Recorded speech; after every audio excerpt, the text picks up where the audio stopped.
Welcome to Leg It. This is the final workout that you're going to use in the morning to make your body feel amazing. We'll begin with sensory. Hands at the top of your hips, stroke all the way down past your knees, past your toes, and then up the back of your legs, past your glutes and your lower back. But we can add a little more energia. So down and up. This movement in itself is already a crazy warm-up.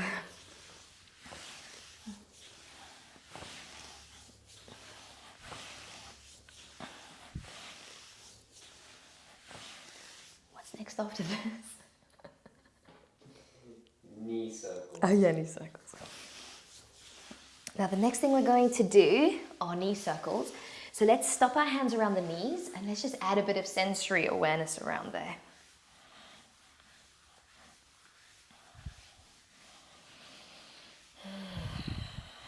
Brilliant. Okay, bring your feet together and we're going to create knee circles. So the feet are going to stay roughly in the same shape and you actually aren't going to allow the feet to collapse in or out, but you are just going to let the knees trace in a circle around as big as you can possibly get them to go.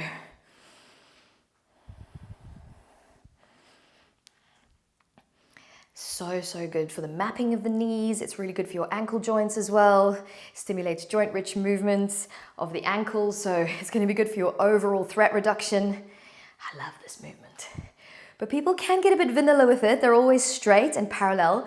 Let's actually mix things up a little bit and turn one foot out and one foot in, and then go back.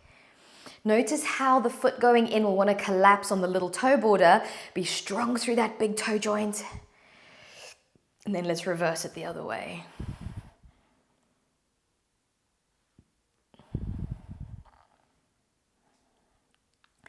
Fantastic. Let's take it now to the other side. Circle it round.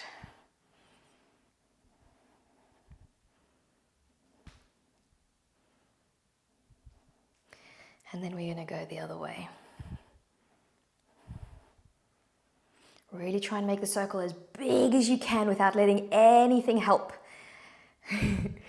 Oh, it feels nice. Nice and hard at the same time. Okay, brilliant. So one of the reasons we actually wanted our knees and our ankles to warm up is because we're next going to go into Kozak squats. This is quite a big jump first thing in the morning without much of a warm-up. So let's begin by taking it down through a goddess. And I just want you to shift side to side, a little bit of hand support through the upper arm, through the upper limbs, upper body nice and supported. And then we're actually going to bring our hands to the ground in front of one foot, and you're going to flex the other toes to the ceiling as you sit on the heel. Allow that heel on the bent leg side to lift. It is really no big deal if it's not flat. Use your hands as well to help you shift up through your hips and trace your body around to the other side. Good, but of course we are being fairly passive using this much support from the hands. So we are going to now, after the last round, which is now going into the opposite leg, after this one, we are going to get a bit more active with it. And the idea is that it doesn't matter how low you go, but you are exploring your edge. So we've done a bit of sensory to get you there. You've done a bit of joint-rich movements. Knees are feeling good. Get a nice wide stance. Adapt as you see fit. Let's come down onto the first leg and notice how low we can go. Great, and then let's see if we can rise back up.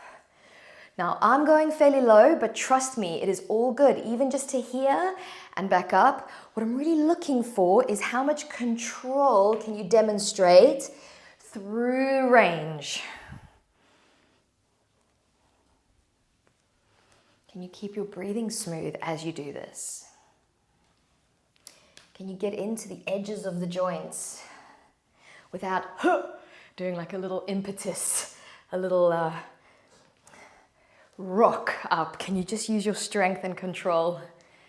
Nice. Now, after this last one, we're going to add on. So the idea is that you're going to rotate your whole body towards the first side with a bend into a lunge. You're then going to straighten it out, adapt the back foot, fold into a pyramid. Reset your back leg into a lunge. Turn into your Kozak squat. and then rise back up. Good, now go through a goddess in the middle. Back knee is going to bend for us to take it to the other side. Adapt to go into pyramid. Reset to go into that lunge. Turn for your Kozak. And this time, instead of pushing all the way up, I want you to think the ceiling is low. You don't want to hit your head as you go into your goddess. So it's a little bit deeper. We're going to stay very low as we shift through these different movements. So everyone's ceiling is a slightly different height.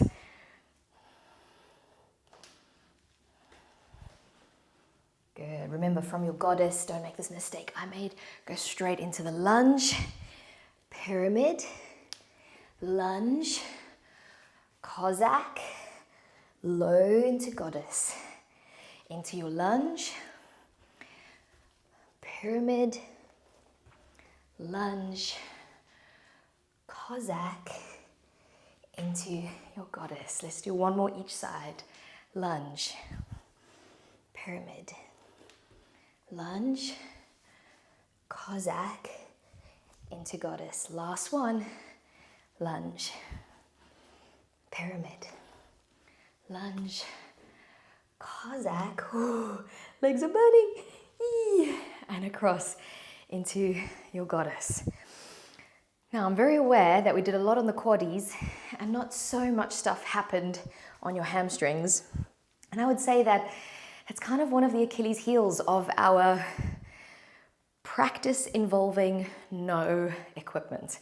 Because really, to get the hamstrings working nice and hard, we need some equipment. We need to lift up heavy things, or we can do those crazy Russian curl things, I think that's the name, where you anchor your feet and then you lean forward and back. We haven't got the luxury of that in this session. So what we're going to do is just do a bit of active range stuff from all fours. So I want you to place your hands down on the ground. I want you to release your left leg back with a straight knee. Lift the leg up parallel to the floor. And then imagine the heel is trying to come towards the glute, but someone's trying to straighten your leg at the same time. So you're just going to extend and bend. 2, 3, 4, 5. We're going to do 5 more. Remember, there's that imaginary resistance that you're working against.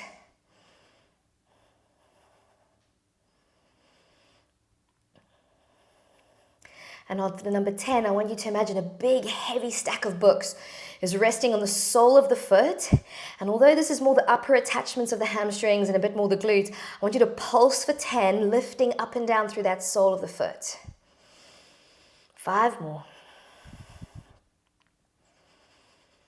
Good, and last 2, good. Bring that knee down, lift the right leg up, parallel to the floor. Bend the heel towards your glutes against imaginary resistance. You've really got to focus on it. 2.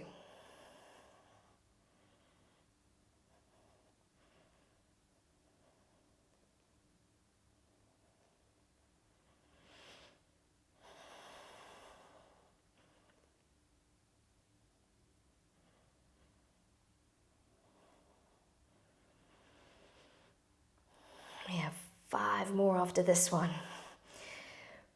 Imagine someone's there, they're holding your ankle, they're trying to straighten your leg as it bends. They're being very annoying. And you show them who's boss. 2 more. And as you've done the last one coming in now, keep the sole of the foot facing up to the ceiling, and let's start little pulses. Imagine you're lifting a stack of books for 10, 9, 8, 7, 6, 5, 4, 3, 2, and 1. Okay, now, like I mentioned, one of the best ways to get hammies to work is to lift heavy stuff. Now, we don't have heavy stuff, but we can mimic the action of that hip hinge. So I want you to put your fingertips really into the hip creases, bend your knees a touch, and send your butt backwards. So you are really bending from the hips, not so much the spine, and although the knees are bent a little bit, this is not a squat. Now, I want you to just lift up into a neutral stance and back down into that deadlift position a few times. And then after your last couple of preparatory lifts, see if you can add in a bit more load by extending the arms forward. So it's just a bit heavier now.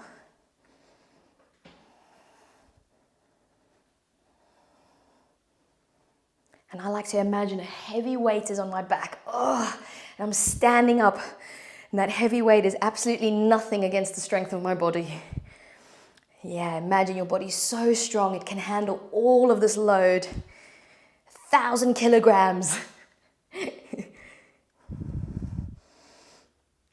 Nice, last couple. And then the final one. Oh, amazing job. Alrighty guys, so that was a little bit of more like motor control stuff. Let's just have an assessment as to how our hips are doing. So check your goddess, check your wide-legged forward fold. And then finally, bring your legs a bit closer and actually lift the heel towards the glute. Feeling that hamstring, the active range, and change over to the other side. Beautiful. Thank you so much for joining me on this 7-day challenge to get you to rise and shine like an absolute superstar that I know you are. Hope you have a beautiful day, whatever you're getting up to.